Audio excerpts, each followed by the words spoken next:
തുറന്നു പറയാം. തുറന്നു പറയാം എന്ന മനോഹരമായ ടോക്ക് ഷോയുടെ മറ്റൊരു പുതിയ എപ്പിസോഡിലേക്ക് എല്ലാ പ്രേക്ഷകരെയും സ്നേഹത്തോടെ സ്വാഗതം ചെയ്യുന്നു. നമ്മുടെ ഈ ചർച്ചകൾ കഴിഞ്ഞ 4 എപ്പിസോഡുകളായി വളരെ നല്ല രീതിയിൽ തന്നെ മുൻപോട്ട് പൊയ്ക്കൊണ്ടിരിക്കുന്നു. നമ്മുടെ ഈ ചർച്ചകളിൽ പാനലിസ്റ്റുകളായിട്ട് doctor Sajikumar sir, doctor Nissy Jacob madam, അപ്പോൾ തന്നെ reverend Mathew Varghese sir, pastor Shaiju Njarakkal അവറുകൾ, ഈ ദേവദാസന്മാർ ദേവദാസി ഒക്കെ നമ്മളോട് കൂടെ ഈ പാനലിസ്റ്റുകളായിട്ട് ഈ ചർച്ചകളിൽ നമ്മളോടൊപ്പമുണ്ട്. അപ്പോൾ തന്നെ ഈ ചർച്ചകളിൽ വിവിധമാർന്ന സഭകളിൽ ശുശ്രൂഷിക്കുന്ന ബഹുമാന്യരായിട്ടുള്ള ദൈവദാസന്മാരുണ്ട്. ഇന്ന് നമ്മൾ ചർച്ച ചെയ്യാൻ പോകുന്നത് നമ്മുടെ കുട്ടികളുടെ കഴിവുകളെ കണ്ടെത്തി അവർക്ക് വേണ്ട അവസരങ്ങൾ നൽകി കൊടുക്കുക എന്ന ഒരു വിഷയത്തെ പറ്റിയാണ്. തീർച്ചയായിട്ടും അതിനെപ്പറ്റി നമ്മൾ കൂടുതലായി ചർച്ച ചെയ്യുന്നതിന് മുമ്പായി തന്നെ ഈ ടോപ്പിക്കിൻ്റെ ഒരു ചെറിയ ഇൻട്രൊഡക്ഷൻ നൽകാനായിട്ട് പ്രിയ ബഹുമാന്യ സാറ് സജികുമാർ സാറിനെ അതിനായിട്ട് സ്വാഗതം ചെയ്യുന്നു. Thank you. വളരെ പ്രസക്തമായ ഒരു ടോപ്പിക്കാണ് നമ്മളിപ്പോൾ ഇവിടെ അവതരിപ്പിച്ചത്. നമ്മുടെ കുട്ടികളിലെ കഴിവുകൾ കണ്ടെത്തി അതിനെ പ്രോത്സാഹിപ്പിക്കുക എന്നുള്ളത് എനിക്ക് തോന്നുന്ന ദൈവദാസന്മാർ എന്നുള്ള വിധത്തിലും സൺഡേ സ്കൂൾ അധ്യാപകർ എന്നുള്ള വിധത്തിലും മാതാപിതാക്കൾ എന്നുള്ള വിധത്തിലും ഒക്കെ നമുക്കുള്ളൊരു വലിയ ഉത്തരവാദിത്തമാണ്. വേദപുസ്തകത്തിൽ വാസ്തവത്തിൽ നമ്മൾ ഓരോ ശ്രേഷ്ഠന്മാരായിട്ട് ദൈവത്താൽ ഉപയോഗിക്കപ്പെട്ട പലരെയും നോക്കിയാൽ അവരുടെയൊക്കെ കഴിവ് ആരൊക്കെയോ കണ്ടെത്തി അവരെ പ്രോത്സാഹിപ്പിക്കാനുണ്ടായിരുന്നു എന്നൊരു യാഥാർത്ഥ്യം കൂടെ നമുക്ക് മനസ്സിലാവും. യോശുവ എന്നൊരു മനുഷ്യനെ മോശ കൂടെ കൂട്ടി കൈക്ക് വെള്ളമൊഴിക്കുന്നവനായി കൂടെ കൊണ്ടുനടന്നു. എന്ന് വെച്ചാൽ ഭക്ഷണം കഴിക്കുമ്പോൾ വരെ കൂടെ ഇരുത്തി തൻ്റെ ലൈഫ്, തൻ്റെ ദർശനം അവനിലേക്ക് പകർന്നു. കാരണം അവനിൽ എന്തൊക്കെയോ ഇത് സ്വീകരിക്കാനുള്ള കഴിവുണ്ടായിരുന്നു മോശയ്ക്ക് മനസ്സിലായതുകൊണ്ടാണ് ഒരു യോശുവയെ മോശയെക്കാളും വൈബ്രൻ്റായിട്ട് നമുക്ക് കിട്ടിയത്. വളരെ യങ് ആയിട്ടുള്ളൊരു തിമോത്തിയെ കണ്ടപ്പോൾ പൗലോസ് തീരുമാനിച്ചു ദൈവരാജ്യത്തിന് വളരെ പ്രയോജനപ്പെടുന്ന ഒരു ഭൃത്യൻ, ഒരു ദൈവഭൃത്യൻ ഈ തിമോത്തിയിലുണ്ട് എന്ന് മനസ്സിലാക്കിയിട്ട് കൂടെ കൊണ്ടുനടന്ന് ആ കഴിവുകളെ പ്രോത്സാഹിപ്പിച്ച് കൊണ്ടുവന്നത് കൊണ്ടാണ് അങ്ങനെ ഒരു വ്യക്തി ഉണ്ടായത്. ഇവിടെ ഇരിക്കുന്ന നമ്മളും ഇത് കേട്ടുകൊണ്ടിരിക്കുന്ന നിങ്ങളും നിങ്ങളുടെയൊക്കെ നമ്മുടെയൊക്കെ പാസ്റ്റിലേക്ക് തിരിഞ്ഞു നോക്കിയാൽ എവിടെയോ വെച്ച് ആരൊക്കെയോ നമ്മളെ കണ്ടു, നമ്മുടെ കഴിവുകളെ പ്രോത്സാഹിപ്പിച്ചു എന്നൊരു സ്റ്റോറി നമുക്കും ഉണ്ടായിരിക്കും. അപ്പോൾ അതുകൊണ്ട് അത് ചർച്ച ചെയ്യുന്നത് നമുക്കെല്ലാം വലിയ ഉൾക്കാഴ്ച ഉണ്ടാകാൻ സഹായിക്കുമെന്ന് ഞാൻ വിചാരിക്കുന്നു. Thank you. തീർച്ചയായിട്ടും നമ്മുടെ തലമുറ എന്ന് പറയുന്നത് വളരെ കഴിവുള്ള ഒരു തലമുറയാണ് നമുക്ക് ഉള്ളത്. തീർച്ചയായിട്ടും ഇന്ന് നമ്മൾ സംസാരിക്കാൻ പോകുന്നതും ചർച്ച ചെയ്യാൻ പോകുന്നതും നമ്മുടെ കുഞ്ഞുങ്ങൾ ഒത്തിരിയധികം കഴിവുകളുണ്ട്. പ്രത്യേകിച്ച് ഈ ഒരു AI-യുടെ ഒരു സാങ്കേതിക വിദ്യയുടെയൊക്കെ ഒത്തിരി ഉന്നമനത്തിൽ എത്തി നിൽക്കുന്ന ഒരു സാഹചര്യത്തിൽ നമുക്ക് എങ്ങനെ ഈ കുഞ്ഞുങ്ങളുടെ കഴിവുകളെ കണ്ടെത്തി മനസ്സിലാക്കി അത് കർത്താവിൻ്റെ രാജ്യത്തിൻ്റെ വ്യാപ്തിക്ക് വേണ്ടി എങ്ങനെ അതിനെ ഉപയോഗിക്കപ്പെടാം എന്നുള്ളതും കൂടെ നമുക്ക് ഒരുമിച്ച് ചിന്തിക്കാൻ കഴിയട്ടെ. ഈ ഒരു വിഷയവുമായി ബന്ധപ്പെട്ട് ഒത്തിരിയധികം ചോദ്യങ്ങൾ നമ്മുടെ ദേവദാസന്മാർ ചോദിക്കുന്നുണ്ട്. അതിന് ഉത്തരവുമായിട്ട് നമ്മുടെ പാനലിസ്റ്റുകൾ നമ്മളോടൊപ്പമുണ്ട്. ആദ്യത്തെ ചോദ്യത്തിലേക്ക് നമ്മൾ കടക്കുകയാണ്. കർത്താവിൻ്റെ ദാസൻ, എൻ്റെ ചോദ്യം, വരും വരായ്മ നോക്കാതെ അല്ലെങ്കിൽ അതിൻ്റെ ഔട്ട്കം എന്താണെന്ന് അറിയാതെ തീരുമാനമെടുക്കുന്ന ഒരു യുവതലമുറ നമ്മൾ കാണാറുണ്ട്. അവരുടെ റിസൾട്ട് എന്താണെന്ന് അറിയാതെ അവർ എടുത്തു ചാടി പ്രവർത്തിക്കാറുണ്ടോ എന്ന് ചിലപ്പോഴും ഒരു സഭയിലെ പാസ്റ്റർ എന്ന നിലയ്ക്ക് ഞങ്ങൾക്ക് സംശയം തോന്നാറുണ്ട്.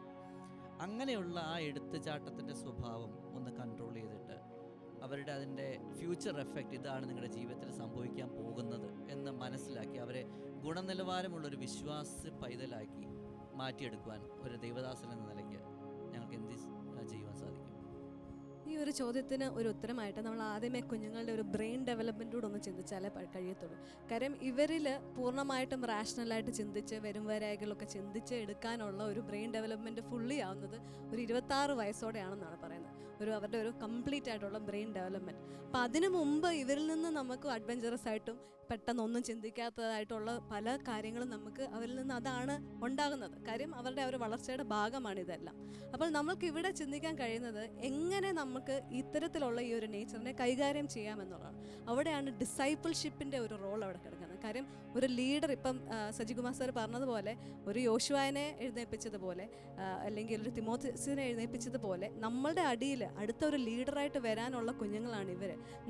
നമ്മുടെ പരാജയങ്ങളും നമ്മുടെ ജീവിതത്തിൽ വരുന്ന വീഴ്ചകളും എങ്ങനെ കൈകാര്യം ചെയ്യുന്നു എന്നുള്ളത് അവരും കണ്ട് പഠിക്കാൻ അവർക്ക് ഉള്ളൊരു വേദി, ഒരു തുറന്ന് പറച്ചിൽ പോലെ തുറന്നൊരു ജീവിതം നമ്മുടെ ആകുമ്പോൾ അവർ പഠിക്കുകയാണ്. ഓക്കെ, ജീവിതത്തിൽ വരുന്ന തെറ്റുകളെയും അല്ലെങ്കിൽ നാം ചിന്തിക്കാതെ ചെയ്യുന്നത് കൊണ്ട് എന്ത് സംഭവിക്കുന്നു, മറ്റുള്ളവരുടെ ജീവിതത്തിൽ വരുന്ന പ്രോബ്ലംസിനെ എങ്ങനെ നമ്മുടെ പാസ്റ്റർ ഹാൻഡിൽ ചെയ്യുന്നു, ഇതെല്ലാം അവർക്കൊരു എക്സ്പീരിയൻസസ് ആണ്. ഈ എക്സ്പീരിയൻസസ് ആണ് അവരെ ഒരു മച്ചുവേർഡ് ആയിട്ടുള്ള ഒരു വ്യക്തിയായിട്ട് അവരെ വളർത്തുന്നത്. അപ്പോൾ അത്തരത്തിൽ നമ്മൾ ചിന്തിക്കുകയാണെങ്കിൽ നമ്മുടെ റോൾ എവിടം വരെ ഉള്ളതാണെന്ന് നമുക്ക് ചിന്തിക്കണം.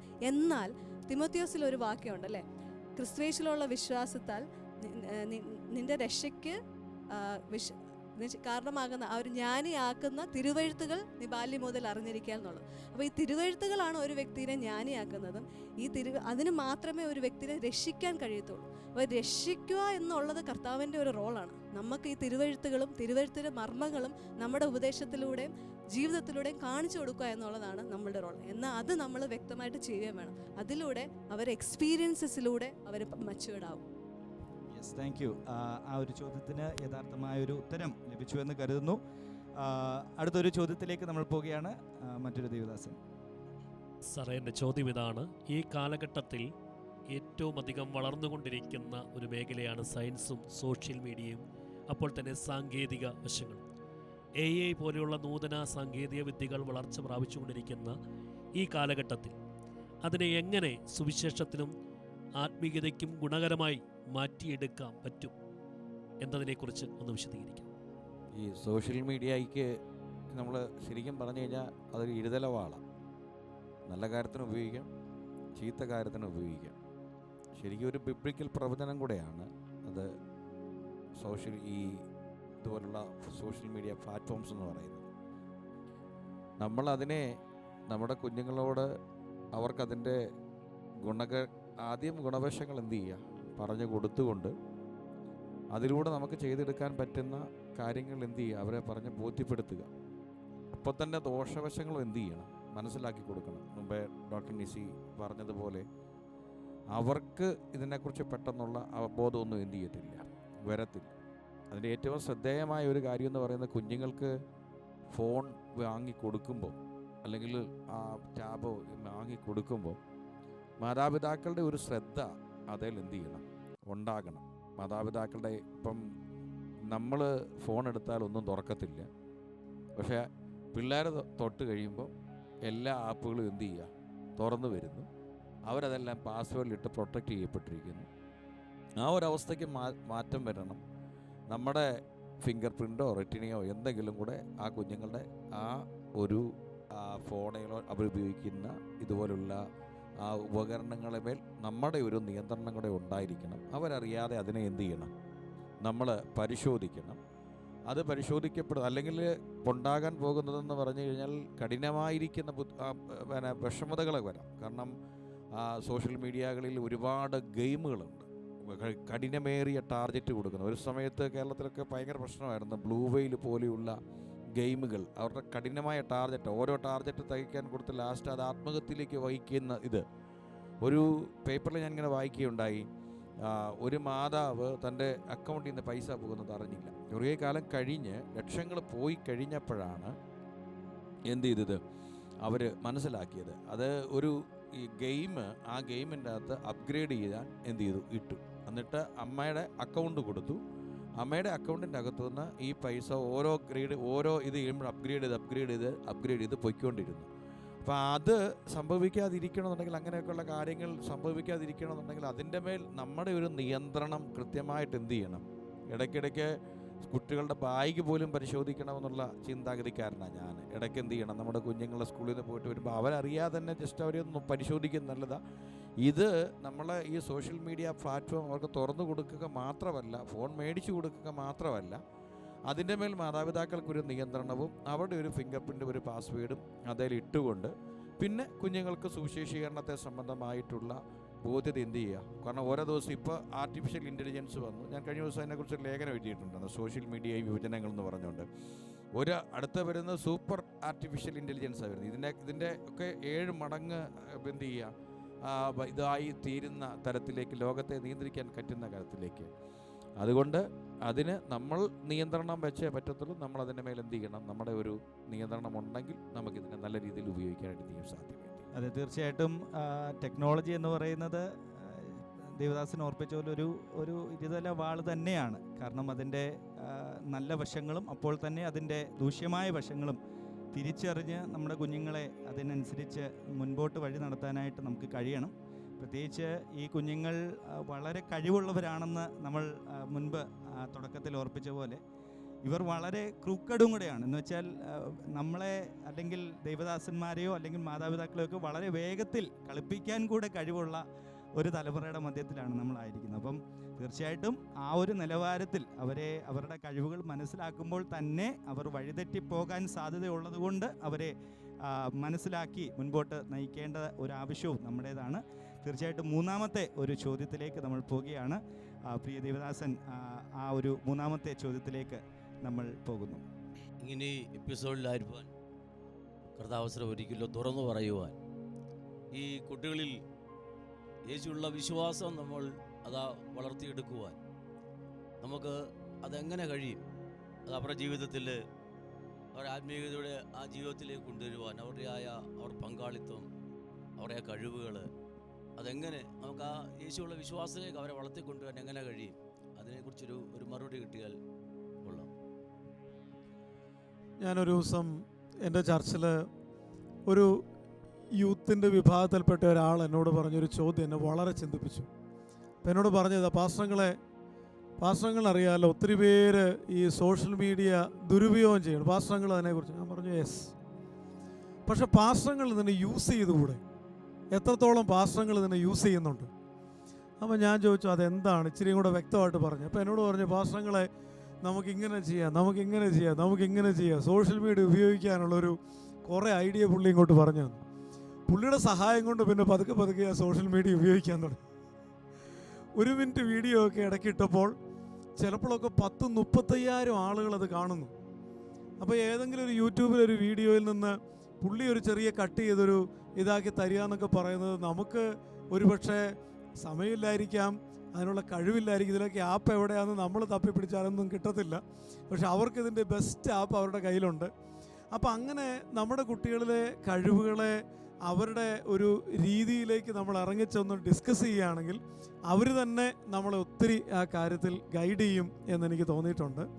ദൈവരാജ്യത്തിൻ്റെ വ്യാപ്തിക്ക് വേണ്ടി AI ആകട്ടെ, സോഷ്യൽ മീഡിയ ആകട്ടെ, അത് ഉപയോഗിക്കാനും പറ്റും. അതുപോലെ തന്നെ ഞാൻ മനസ്സിലാക്കിയ മറ്റൊരു കാര്യം, ഒരു കുട്ടി മറ്റൊരു കുട്ടിയെ ഗൈഡ് ചെയ്യുന്നത് പോലെ ആകത്തില്ല ചിലപ്പോൾ നമ്മൾ ഗൈഡ് ചെയ്യാൻ ചെല്ലുന്നത്. ഇപ്പം ഈ ഏതെങ്കിലും ഒരു തെറ്റിലേക്ക് അകപ്പെട്ട ഒരാൾ ഒരു പക്ഷേ നമ്മളോട് ഷെയർ ചെയ്ത ആ ആൾ അതിൽ നിന്ന് പുറത്ത് വന്നു എന്ന് വിചാരിക്കുക. ഇപ്പോൾ ഉദാഹരണത്തിന് ഒരു അഡിക്ഷൻ, ഒരു പോണോഗ്രാഫി അഡിക്ഷൻ ആകാം, ഒരു ഗെയിം അഡിക്ഷൻ ആകാം. അതിൻ്റെ വരുംവരായികളെക്കുറിച്ചൊക്കെ പറഞ്ഞ് ഒരു വിധത്തിൽ ആളതിനെ പുറത്തു പോകും. ഞാൻ പൊതുവേ ചെയ്യുന്നത്, ഇനി അടുത്ത സ്റ്റെപ്പായിട്ട് ഈ വ്യക്തിക്ക് ആരെങ്കിലും ഹെൽപ്പ് ചെയ്യാൻ പറ്റുമോ? എൻ്റെ എക്സ്പീരിയൻസ് അനുസരിച്ച് നമ്മുടെ കുട്ടികളിൽ ഒരാൾ മറ്റൊരു കുട്ടിയെ ഇതിൽ നിന്ന് പറഞ്ഞ് മനസ്സിലാക്കി കൊണ്ടുവരാൻ ശ്രമിക്കുന്നത് ഭയങ്കര എഫക്റ്റീവായിട്ട് എനിക്ക് തോന്നിയിട്ടുണ്ട്. അപ്പോൾ നമ്മുടെ കുട്ടികളെ ആ രീതിയിലൊന്ന് പര്യാപ്തപ്പെടുത്തുന്നത് നന്നായിരിക്കും എന്നെനിക്ക് തോന്നിയിട്ടുണ്ട്. പിന്നെ എൻ്റെ ഒരു കാഴ്ചപ്പാടും കൂടെ പറയാം. നമ്മുടെ ചർച്ചകളിലെ ഇപ്പോൾ വർഷിപ്പ് ആകട്ടെ, ഈ ടെക്നോളജി കൈകാര്യം ചെയ്യലാകട്ടെ, മ്യൂസിക് കൈകാര്യം ചെയ്യലാകട്ടെ, ഇതിലൊക്കെ ചില ചർച്ചകൾ ഫോളോ ചെയ്യുന്ന ഒരു നല്ല കാര്യം. ഞാൻ കഴിഞ്ഞ ദിവസം ബാംഗ്ലൂർ പോയപ്പം എൻ്റെ ഒരു സുഹൃത്ത് നടന്ന ചർച്ചിൽ അവർക്ക് 4 വർഷിപ്പ് ടീമുണ്ട്. ഒരാഴ്ച ഒരു ടീമാണെങ്കിൽ അടുത്ത ആഴ്ച അടുത്ത ടീമാണ്. അപ്പോൾ ഞാൻ ഓർത്തു ഒരു ടീമിൽ തന്നെ 5-8 പേരുണ്ട്. അപ്പോൾ അത്രയും ആളുകൾക്ക് അവിടെ ഒരു ശുശ്രൂഷ ചെയ്യാനുള്ള അവസരം കിട്ടി. അപ്പോൾ എനിക്ക് ഭയങ്കര സ്ട്രേഞ്ച് ആയിട്ടുള്ള എക്സ്പീരിയൻസ് ആയിരുന്നു. ഞാൻ അവിടെ ചെന്നപ്പം വർഷിപ്പ് ടീമിലെ ആളുകളോടൊന്ന് സംസാരിക്കാം. അപ്പോൾ ഞാൻ വിചാരിച്ചത് 4 പേര് വരാൻ പോകുമായിരിക്കും. നോക്കിയപ്പോൾ കുറേയധികം യൂത്തുണ്ട്. ഇവരൊക്കെ അപ്പോഴാണ് എന്നോട് പറഞ്ഞത് ടീമുകളായിട്ട്. അപ്പം ആ പാസ്റ്ററുടെ ആ ഇനീഷ്യേറ്റീവ് എനിക്ക് ഭയങ്കര ഒരു അനുഗ്രഹമായിട്ട് തോന്നി. അങ്ങനെ നമ്മുടെ കുട്ടികളെ മുൻനിരയിലേക്ക് കൊണ്ടുവരാൻ നമ്മൾ ദൈവസ്ഥന് പ്രാർത്ഥിക്കുമ്പോൾ ഒത്തിരി ആശയങ്ങൾ കർത്താവ് നമുക്ക് തരും. അങ്ങനെയൊക്കെ നമുക്കതിന് പ്രാവർത്തികമാക്കാനും സാധിക്കുമെന്ന് ഞാൻ വിചാരിക്കുന്നു. തീർച്ചയായിട്ടും നമ്മൾ ചർച്ച ചെയ്തുകൊണ്ടിരുന്ന വിഷയം കുഞ്ഞുങ്ങളുടെ കഴിവുകളെ കണ്ടെത്തുകയും അതിനനുസരിച്ച് അവർക്ക് അവസരങ്ങൾ നൽകി കൊടുക്കുകയുമാണ്. ഇവിടെ ഇരിക്കുന്ന ദേവദാസന്മാർക്ക് ഇനിയും ചോദ്യങ്ങൾ അനേകം ചോദിക്കാൻ ഒരു പക്ഷേ ഉണ്ടായിരിക്കും. ആർക്കെങ്കിലും ഇതുമായി ബന്ധപ്പെട്ട് അതെ, തീർച്ചയായിട്ടും പ്രിയ ജോബി ജോൺ പാസ്റ്റർ ഇതുമായി ബന്ധപ്പെട്ട ഒരു ചോദ്യം കൂടെ ചോദിക്കാനായിട്ട് തുടങ്ങുന്നു. കഴിവുകൾ കണ്ടെത്തി അവർക്ക് അവസരം നൽകുന്ന ആളാണ് നമ്മുടെ സബ്ജക്റ്റ്. ഇപ്പോൾ ഈ കഴിവുകൾ കണ്ടെത്തുമ്പോൾ അത് അർഹതപ്പെട്ടവർക്ക് അത് കിട്ടുന്നുണ്ടോ എന്ന് നമ്മൾ ശ്രദ്ധിക്കണം എന്നത്. പ്രത്യേകിച്ച് നമ്മുടെ ചർച്ചിലെ ആയാലും നമ്മുടെ മിനിസ്ട്രി ആയാലും ഒരു കുട്ടികൾക്ക് ഒരു കഴിവുണ്ടെങ്കിൽ ആ കുട്ടി അർഹനാണെങ്കിൽ അത് അവന് തന്നെ കൊടുക്കണം. അല്ലെങ്കിൽ നമ്മുടെ വേണ്ടപ്പെട്ടവർക്ക് വേണ്ടിയിട്ട് അത് മറിച്ച് കളയാൻ പാടില്ല. അങ്ങനെ ഒരു അഭിപ്രായമുണ്ട് എനിക്ക്. സാറ് പറഞ്ഞതുപോലെ മോശയ്ക്ക് ശേഷം യോശുവയാണ് കടന്നു വന്നത്. മോശയുടെ തലമുറകൾ ആരും ഇല്ലായിരുന്നു. അതുപോലെ തന്നെ ഏലിപുരോഹിതൻ എൻ്റെ കാലഘട്ടത്തിൽ ശൗമേൽ പാലം കടന്നു വന്നു. യഹോവയുടെ ശബ്ദം കേട്ടപ്പോൾ ഏലിയാണ് പറഞ്ഞു കൊടുത്തത്, ഇനി വിളിക്കുമ്പോൾ യഹോവയെ കേൾക്കണമേ, യഹോവയെ പറയണമേ, അടിയനിതാ എന്ന് പറഞ്ഞു കൊടുത്തത് ഏലിപുരോഹിതനാണ്. അപ്പോൾ അങ്ങനെ കഴിവുകൾ കൈമാറുമ്പോൾ അവിടെ അത് അർഹതപ്പെട്ടവരിലേക്ക് അത് എത്തേണ്ടത് പ്രത്യേകം നമ്മൾ ശ്രദ്ധിക്കണം. ആ വിഷയത്തെക്കുറിച്ചൊന്ന് അഭിപ്രായം പറയാമോ? തനിക്ക് ശേഷം പ്രളയം എന്നുള്ള ചിന്ത സ്വാഭാവികമായി ആരിലും ഉണ്ടാകാതിരിക്കുന്നതാണ് ഏറ്റവും നല്ലത്. എന്നാൽ കഴിവുള്ളവരെ കണ്ടെത്തി അവരെ അതിന് അനുയോജ്യരാക്കുമ്പോൾ തന്നെ ഒരു കാര്യത്തിൻ്റെ പേരിലും ഒരു ഡിസ്ക്രിമിനേഷൻ അവരുടെ ഇടയിൽ എന്ത് ചെയ്യരുത്, ഉണ്ടാകരുത്. ഇപ്പോൾ ഒരിടത്ത് മാറ്റി നിർത്തപ്പെട്ടാൽ അത് ഉണ്ടാക്കുന്ന ഒരു വേദന വളരെ വലുതായിരിക്കും. അർഹതപ്പെട്ടവരെ, കഴിവുണ്ട് എന്ന ഉത്തമ ബോധ്യമുള്ളവരെ യാതൊരു മടിയും കൂടാതെ അവർക്ക് അർഹമായിരിക്കുന്ന എല്ലാവിധമാകുന്ന പ്രോത്സാഹനവും നൽകി കൊടുത്തുകൊണ്ട് അതിന് ഏതറ്റം വരെയും അവരെ പരിപോഷിപ്പിക്കുവാൻ എവിടം വരെ പോകാൻ തയ്യാറാണോ അതുവരെയും എന്ത് ചെയ്യണം, നമ്മൾ തയ്യാറായി തീരുമ്പോഴാണ് അതിന് നമുക്ക് ശേഷം ഈ സഭയാണെങ്കിലും മുൻപോട്ട് പോകാനായിട്ട് കഴിയുന്നത്. നമുക്ക് പലർക്കും സംഭവിക്കുന്ന പരാജയമായ കാര്യമെന്ന് പറയുന്നത്, അല്ലെങ്കിൽ നമ്മൾ കേരള പെന്തക്കോസ്ത് ചരിത്രം പഠിക്കുമ്പം ആ ചരിത്രത്തിനകത്തും സംഭവിച്ചു പോയ കാര്യമെന്ന് പറയുന്നത് സ്വാർത്ഥ താല്പര്യങ്ങൾക്ക് വേണ്ടി പലതും ബലി കഴിപ്പിക്കപ്പെട്ടിരിക്കുന്ന അനുഭവം ഈ ചരിത്രത്തിൻ്റെ അകത്ത് ഉണ്ട്. പലതും തമസ്കരിക്കപ്പെട്ടു പോയിട്ടുണ്ട്. ആ തമസ്കരണം അതിന് കൊടുക്കേണ്ട വന്ന വില വലുതാണ്. അത് ഉണ്ടാകാതിരിക്കണമെങ്കിൽ ഇനിയൊരു കാലഘട്ടം എന്ന് പറയുന്നത്, ഇപ്പോഴത്തെ ഒരു സമയം എന്ന് പറയുന്നത്, നമ്മുടെ കുഞ്ഞുങ്ങളെല്ലാം നല്ല വിദ്യാഭ്യാസവും പഠിക്കാൻ കഴിവുള്ളവരും ജ്ഞാനത്തിലും വിവേകത്തിലും മുതിർന്നവരും അവർക്കെല്ലാം പലവിധമായിരിക്കുന്ന ടാലൻറ്റഡുമായിട്ടുള്ള ദൈവം കഴിവ് നൽകി കൊടുത്തിട്ടുണ്ട്. അപ്പോൾ തന്നെ ഒരു കാര്യം എന്ന് പറയുന്നത് ശൂന്യമായിക്കൊണ്ടിരിക്കുന്ന ഒരു സഭകളുടെ കാലഘട്ടത്തിലാണ് നമ്മൾ ജീവിക്കുന്നത്. കാര്യം കുടിയേറ്റം നമ്മുടെ സഭകളെ കൊണ്ടെത്തിക്കുന്നത് ഒരു വല്ലാത്തൊരവസ്ഥയിലേക്കാണ്. അപ്പോൾ ആ ഒരു അവസ്ഥയിൽ നമ്മൾ ഇനി ഒരു കാലഘട്ടം, അടുത്തൊരു 30 വർഷം ഈ കർത്താവിൻ്റെ വരവ് താമസിച്ച് ഇങ്ങനെ പോയാൽ കേരളത്തിലെ എത്ര പെന്തക്കോസ്ത് സഭകൾ പൂട്ടും എന്ന് എനിക്കറിയത്തില്ല. ഞാൻ കുറേ വർഷങ്ങൾക്ക് മുമ്പ് ഒരു ലേഖനം എഴുതി. കേരളത്തിൽ അടച്ചു പൂട്ടിപ്പോയത് 200 ബൈബിൾ കോളേജുകളാണ്, ചെറുതും വലുതുമായി 200 ബൈബിൾ കോളേജുകളാണ് അടച്ചു പൂട്ടിപ്പോയത്. ഞാൻ സെമിനാരി പഠിക്കാനായിട്ട് പോകുമ്പോൾ 3 ദിവസം ഉപവാസം എടുത്ത് പ്രാർത്ഥിച്ച് കർത്താവേ എന്ന് പറഞ്ഞുകൊണ്ടാണ്. കാരണം ഇൻ്റർവ്യൂവിന് ആൾ തള്ളി നിൽക്കുമ്പോൾ അഡ്മിഷൻ കിട്ടുമോ എന്നുള്ള ഭയം, അതുകൊണ്ട് അങ്ങനെയാണ് പോയത്. പക്ഷേ ഇന്ന് ചെല്ലുമ്പോൾ എന്ത് ചെയ്യുക, ഇന്നത്തെ ഒരു അവസ്ഥയ്ക്കകത്തെന്ന് പറഞ്ഞാൽ ഇന്ന് പിള്ളേരെ കിട്ടാൻ സഭകൾ എന്ത് ചെയ്യുക, ആരെങ്കിലും ഒരാളെ കിട്ടിയാൽ മതി എന്ന തരത്തിലേക്ക് നമ്മൾ എന്ത് ചെയ്തു, സെമിനാരികളുടെ ഇത് മാറി. അപ്പോൾ ആ ഒരു അവസ്ഥയ്ക്ക് മാറ്റം ഉണ്ടാകണമെന്നുണ്ടെങ്കിൽ നമ്മൾ കഴിവുള്ളവരെ കണ്ടെത്തുകയും അവരെ യാതൊരു കാരണവും എന്ത് ചെയ്യുക, മറ്റൊരു ഇതും സ്വാധീനവും അവരെ ചൊലുത്താതെ അവർക്ക് ആവശ്യമായ പരിഗണന നൽകി കൊടുത്തുകൊണ്ട് അവരെ മുൻനിരയിലേക്ക് നിർത്തുവാൻ തയ്യാറാകുന്നെങ്കിൽ മാത്രമേ എന്ത് ചെയ്യാൻ പറ്റുള്ളൂ. ഇത് ഈ അവസ്ഥയിൽ നിന്ന് നമുക്ക് ഈ ആത്മീയതയിൽ മുൻപോട്ട് പോകാനായിട്ട് സാധ്യമായി തീരുന്നു. തീർച്ചയായിട്ടും താങ്ക് യു.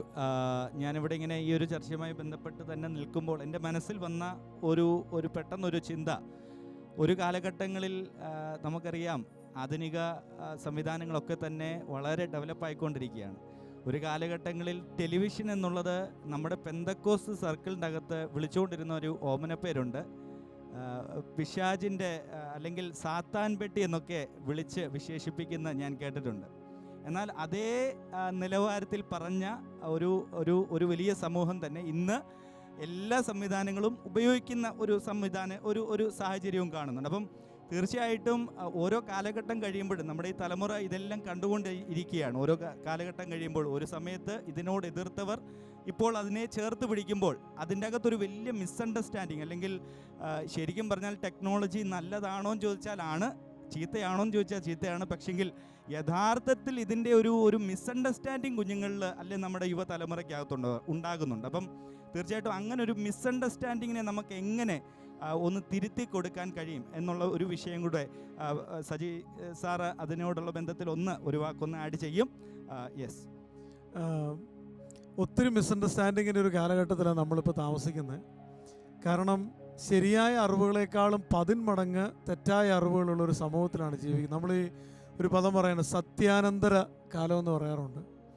അപ്പോൾ ഒരു കാര്യം കഴിഞ്ഞ് ആ കാര്യത്തെ എങ്ങനെയൊക്കെ ആരൊക്കെ വിശദീകരിക്കുന്നു എന്നുള്ളതാണ് ആ കാര്യത്തിൻ്റെ സ്വീകാര്യത തീരുമാനിക്കുന്നത്. നമ്മളത് കാണുന്ന ഭയങ്കര സ്ട്രാറ്റജിക് ആയിട്ടുള്ള പിശാചിൻ്റെ പദ്ധതിയും കൂടെയാണ് ഈ ഒരു മിസ്അണ്ടർസ്റ്റാൻഡിങ് കുട്ടികളിലേക്ക് രൂപപ്പെടുത്തി വിടുക എന്നുള്ളത്. ശരിയായ നിലവാരവും ശരിയായ അണ്ടർസ്റ്റാൻഡിങ്ങും നമുക്ക് കൊടുക്കാൻ കഴിയുക എന്നുള്ളത് ദൈവദാസന്മാർ എന്നുള്ള വിധത്തിലും ചർച്ചകളുടെ വിധത്തിലും നമ്മുടെ ഒരു ഉത്തരവാദിത്തമാണ്. അതിനുവേണ്ടി ഓപ്പൺ ടോക്ക്, അവരുമായിട്ട് സമയം ചെലവഴിക്കൽ, അവരെ കേൾക്കൽ, അവരെ വിധിക്കാതെ അവരെ ഗൈഡ് ചെയ്യൽ, ഇത്തരത്തിലുള്ള ഒട്ടനവധി പ്രവൃത്തികൾ നമ്മുടെ ഭാഗത്ത് നിന്നുണ്ടായാലേ അവരിലേക്ക് ശത്രുവായ പിശാച് വിതയ്ക്കുന്ന വിഷത്തിൻ്റെ വിത്തുകൾ. ഇപ്പോൾ ടെലിവിഷനെ കുറിച്ച് പറഞ്ഞു, ഒരു കാർട്ടൂൺ പോലും അതിൻ്റെ കണ്ടൻറ്റിൻ്റെ ആകത്തൊക്കെ എടുത്താൽ വയലൻസ് ആയിരിക്കാം പ്രൊമോട്ട് ചെയ്യുന്നത്. നന്മ പ്രൊമോട്ട് ചെയ്യുന്ന ഷോർട്ട് വീഡിയോസിനേക്കാളും റീൽസ് മുഴുവനും അഴുക്ക് പ്രൊമോട്ട് ചെയ്യുന്നതായിരിക്കും. അവർ കാണുന്ന യൂട്യൂബിലെ ഓരോ കണ്ടൻറ്റും അവരുടെ അകത്തേക്ക് കൊടുക്കുന്ന ധാരണ ഭയങ്കര ഡിഫറെൻ്റ് ആയിരിക്കും. കൊറിയൻ ഡ്രാമ സ്ഥിരമായിട്ട് കാണുന്ന ആളുകളുടെ അകത്തേക്ക് കൊടുക്കുന്ന വികലമായൊരു ചിത്രമുണ്ട്. BTSൻ്റെ പാട്ട് സ്ഥിരമായിട്ട് കേൾക്കുന്നവരുടെ അകത്ത് അതിൻ്റെ വരികൾ മുഖാന്തരം വിതയ്ക്കപ്പെടുന്ന വിഷത്തിൻ്റെ വിത്തുകളുണ്ട്.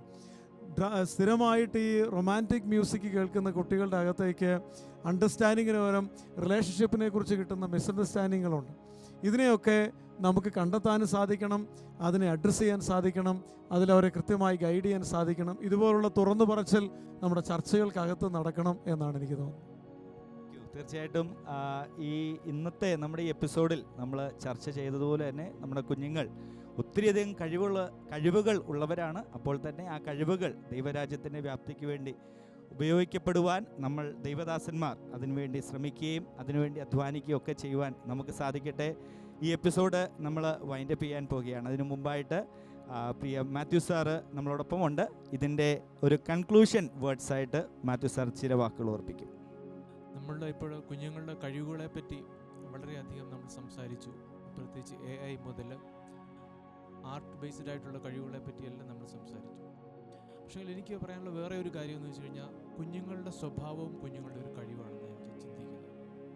കാരണം പലപ്പോഴും ടീനേജ് ടൈമിൽ മാത്രമാണ് കുഞ്ഞുങ്ങൾക്ക് ഒരു ബിഹേവിയറൽ ഇഷ്യൂസ് കൂടുതലായിട്ട് നമ്മൾ കണ്ടുവരുന്നത്. അതിന് മുമ്പ് ഇല്ല എന്നുള്ളതല്ല, പ്രധാനമായിട്ടും നമ്മൾ അതിനെപ്പറ്റിയാണ് നമ്മൾ കൂടുതൽ കൺസേൺ ആകുന്നത്. അതിനു മുമ്പ് വരെയുള്ള കാര്യങ്ങളൊന്നും നമ്മൾ അത്രയും കൺസേൺഡ് അല്ല. അപ്പോൾ എവിടെയാണ് അതിന് കുഴപ്പം പറ്റുന്നത്? പ്രത്യേകിച്ച് നമ്മുടെ ക്യാരക്ടർ ഫോർമേഷൻ ചിന്തിക്കുമ്പോൾ അവരുടെ വാല്യൂസ് പലതും റോങ് ആയിട്ടുള്ള ഒരു പൊസിഷനിലാണ് കിടക്കുന്നത്. അപ്പം വാല്യൂസ് ചേഞ്ച് ആവുകയാണെന്നുണ്ടെങ്കിൽ തീർച്ചയായിട്ടും ക്യാരക്ടറിനൊരു മാറ്റം വരും. ക്യാരക്ടറിനൊരു മാറ്റം വരുവാണെങ്കിൽ തീർച്ചയായിട്ടും അവരുടെ ബിഹേവിയറിന് മാറ്റം വരും. അങ്ങനെ ബിഹേവിയറിന് മാറ്റം വന്നു കഴിഞ്ഞാൽ അവിടെ റിലേഷൻഷിപ്പ് നല്ല സ്ട്രോങ് ആകും. ഏറ്റവും നല്ല റിലേഷൻഷിപ്പ് ഉള്ള ഒരാളായ ഒരു വ്യക്തിയായിരിക്കും അല്ലെങ്കിൽ ഒരു കുടുംബമായിരിക്കും ഏറ്റവും സന്തോഷമായിട്ടുള്ളൊരു കുടുംബജീവിതം നയിക്കുന്നതെന്നാണ് എനിക്ക് തോന്നുന്നത്. വേറെ ഒരു കാര്യം പറയാനുള്ളത്, നമ്മുടെ ചർച്ചകളിൽ കഴിവുകൾ, അതായത് അച്ചീവ്മെൻറ്റ്സിനെ വളരെയധികം പ്രോത്സാഹിപ്പിക്കാറുണ്ട്. ഏറ്റവും നല്ല പാട്ട് പാടുന്നവർ, പ്രസംഗിക്കുന്നവർ, അല്ലെങ്കിൽ അതുപോലുള്ള മറ്റ് കഴിവുകൾ. ഏറ്റവും നല്ല സ്വഭാവമുള്ള അല്ലെങ്കിൽ ഏറ്റവും നല്ല കാര്യങ്ങൾ ചെയ്യുന്ന എത്ര കുഞ്ഞുങ്ങളെ നമ്മൾ നമ്മുടെ ചർച്ചകളിൽ എൻകറേജ് ചെയ്തിട്ടുണ്ട്.